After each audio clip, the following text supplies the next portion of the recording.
I'm going to call on the next speaker now, and I would like to welcome Engineer Femi Akintunde. Engineer Femi Akintunde is an industrial engineering graduate with master's degree in engineering management and a graduate certificate in management, and is an accomplished engineer and business management professional with strong entrepreneurial drive. Femi is a registered member of many professional organizations such as COREN, Nigerian Society of Engineers, Nigerian Institute of Management, Institute of Personnel Management, Institute of Industrial Engineers, International Facilities Management Association, amongst many others. I would like to welcome you now, Engineer Femi Akintunde. And just before you start speaking, Professor Ebohon talked about facilities management in the agro industry and also in value chain. I think during the questions, you would help us talk about facility management in agriculture from your own perspective. Mr. Akintunde.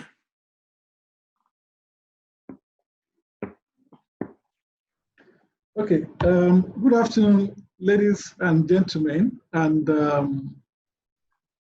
I want to thank the organizers of this forum. They are very, very good friends in London. Oh, see another one. That's Chidi. All my people over there. I greet everybody there. Just that I'm not in diaspora, I'm here. I want to thank you for this opportunity, and I think Nigerians and many other people from outside Nigeria who are on this call have KD and ESOSA to thank for providing this beautiful opportunity for us to discuss some important issues around the business environment and how various industries have been impacted. Let me first of all apologize sincerely, but also register a protest that putting me to speak after a professor, I think it is a very big shoe. That's number two. Professor has done very excellent presentation. I didn't know that I will have the opportunity to do, so I have no presentation. I thought it's just a discussion forum. But I will try my best. So people should forgive me. Any gap you see, it's not my fault. It's the fault of KD and ESOSA. They didn't brief me adequately that I would be on the same panel with Professor. And then next after me is one of the biggest construction giants in Nigeria. He will be speaking after me. So you sandwich me between two giants. I will try my best. I think the theme of the event today is economic sustainability in the face of COVID-19. And you've asked me to address the issue in the specific area of facilities management and technology. I like to bring everything in perspective in a structural form. Economic sustainability, I would address how that is very, very germane to the issues affecting Nigeria today, and deal with the issue of economic infrastructure from there. Sustainability is a very big concept, and I will talk about facilities management, put it in context with respect to infrastructure and real estate, and then what has AFAMIT got to offer in that space? How are we contributing to that space in Nigeria and internationally? The current government has a three-point agenda, basically. It's economy, it's security, and it's corruption. So in the context of what we are talking about today, you have picked one of them, which is economy, which is very, very important. You cannot talk about economy without talking about the environment in which the economic activities are taking place. So when we talk in terms of the environment, you are dealing with things that provide the enablement for the economic activities to thrive. And very, very critical in that list is the infrastructure. So when we talk of infrastructure, you can divide infrastructure into two broad categories. You have economic infrastructure and you have social infrastructure. I'm drilling down. So I would leave social infrastructure, which includes things like schools, hospitals, and stuff like that. I would take it down to economic infrastructure because I believe that's the area you want us to concentrate this discussion today. So when we talk of economic infrastructure, again, it has multiple dimensions, but I will concentrate on 4 key areas of economic infrastructure that are of strong relevance to Nigeria, where we are now in sequence. And those are things that when those are in place, your survival capacity is quite strong. And in the order in which it impacts us, why we are feeling the impact of COVID so seriously here in this part of the world. First is power, the power infrastructure. Then you talk about road infrastructure.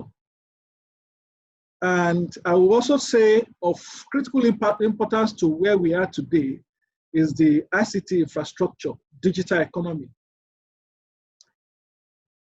Now, if you look at the aspect of infrastructure that we call power, power is critical to the driving force of any economy.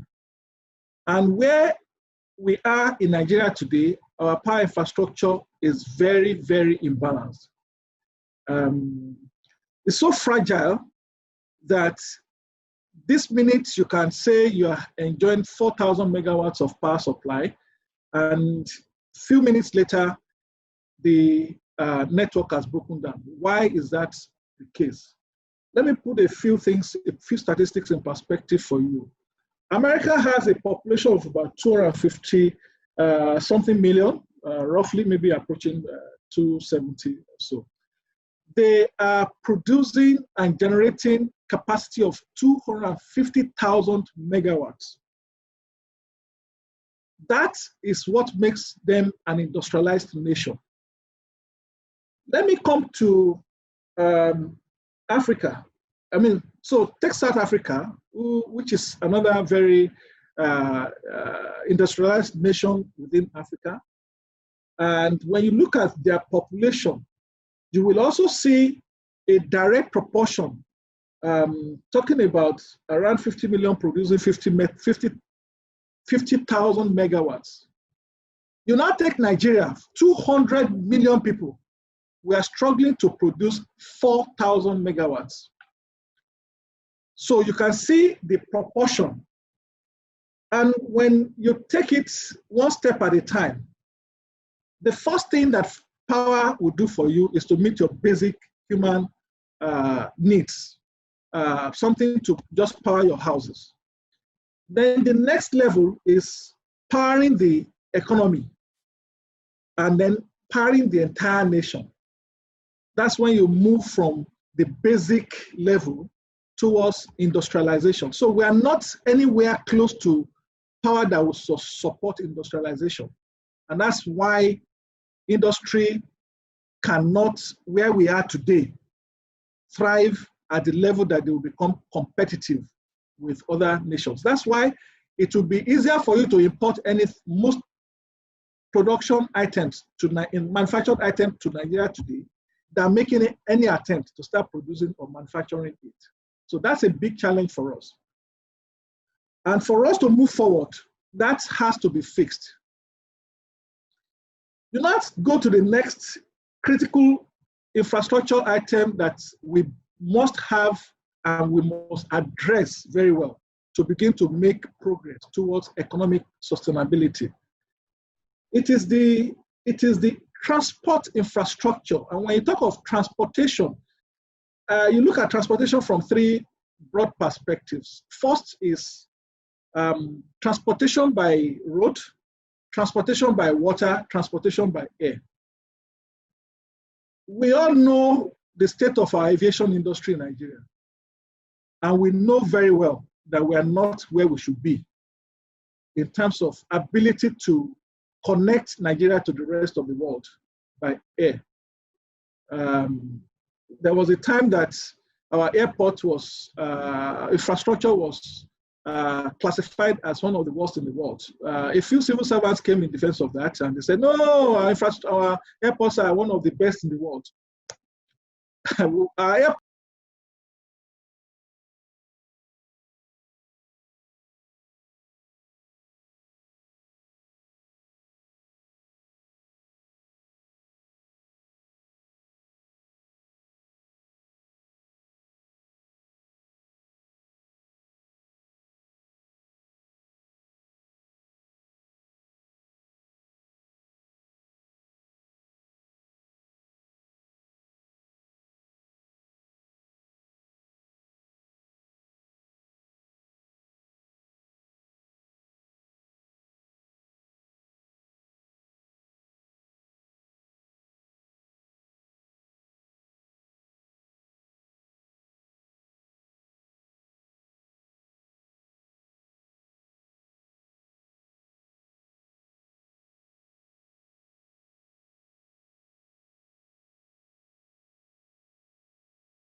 They are very, very key.